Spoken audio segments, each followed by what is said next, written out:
So if you don't learn from the mistake, then mistake will teach us.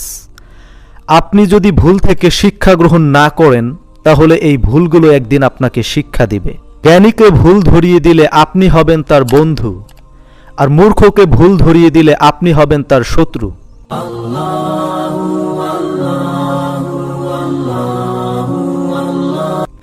আমাদের একটা common বাজে অভ্যাস হলো, যখন কোনো ব্যক্তি আমাদের কোনো কাজে ভুল ধরে আমরা তখন ব্যাডলি রিয়্যাক্ট করে রেগে যাই। But it's a bad habit, and bad habit should be নিপড in the bad.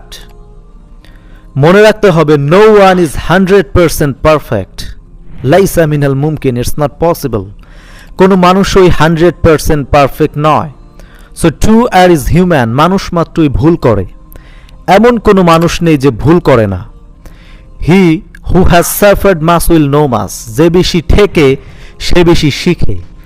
So we learn through by mistake, ভুলের মাধ্যমে আমরা শিখি। আপনি ভুল না করলে শিখবেন কিভাবে? মনে রাখবেন, ভুল আমাদের থামিয়ে দেওয়ার জন্য আসে না, ভুল আসে আমাদের শিক্ষা দিতে। So if you don't learn from the mistake, then mistake will teach আস।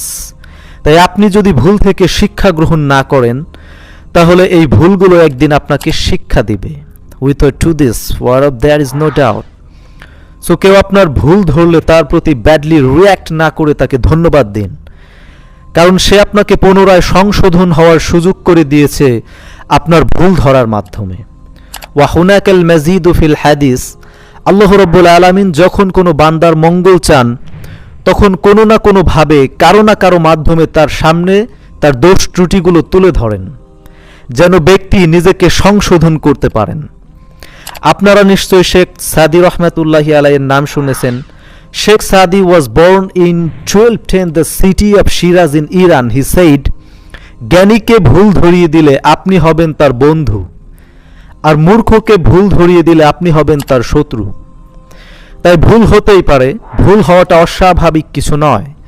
অস্বাভাবিক হলো সেটা যখন কেউ আপনার ভুল ধরে তখন আপনি নিজেকে সংশোধন না করে নিজের ভুলের পক্ষে যুক্তি দিতে থাকেন, যা খুবই খারাপ একটা অভ্যাস। So give up your bad habits. তাই আমাদের উচিত ভুল থেকে শিক্ষা গ্রহণ করে প্রপারলি লাইফকে লিড করা, রাইট?